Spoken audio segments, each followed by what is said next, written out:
প্রিয় দর্শক, আজ থেকে 7ই নভেম্বরের মধ্যে যদি এই সহজ কাজটি করতে পারেন তাহলে আপনার ভাগ্য বদলে যাবে। 7ই নভেম্বর অবধি চলবে দামোদর মাস বা নিয়ম সেবার মাস। দামোদর মাসে দান ও সেবার মহত্ব অনেক। শুরু হলো দামোদর মাস, যাকে হিন্দু ধর্মে নিয়ম সেবার মাস বলা হয়। এই মাসটি অত্যন্ত পবিত্র ও কল্যাণময়, কারণ এটি ভগবান শ্রীকৃষ্ণের দামোদর রূপের উপাসনার সময়। শাস্ত্রে বলা হয়েছে, এই মাসে অল্প সেবাও অনন্ত ফল প্রদান করে।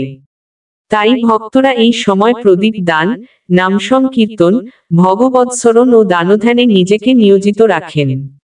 এই শুভ মাসে এক বিশেষ অনুপ্রেরণামূলক কাজ হল গরিব ও অসহায় মানুষের মধ্যে শীতবস্ত্র দান।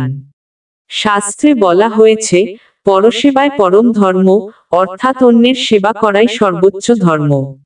দামোদর মাসে যদি কেউ আন্তরিক মনে গরিবের হাতে একটি শীতবস্ত্র তুলে দেন, তবে ভগবান সেই দানকে অশেষ কৃপায় গ্রহণ করেন।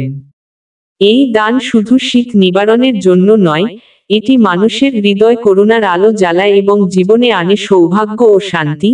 বিশ্বাস করা হয়, দামোদর মাসে দান করলে তার ফল 1000 গুণ বৃদ্ধি পায়, আর জীবনের কষ্ট দূর হয়।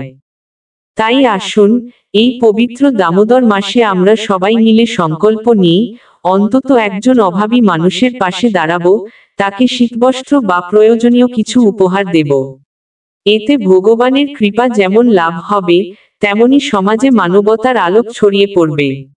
দামে দামে নয়, প্রেমে প্রেমে দান করাই দামোদর মাসের প্রকৃত নিয়ম সেবা। হরে কৃষ্ণ, রাধে রাধে।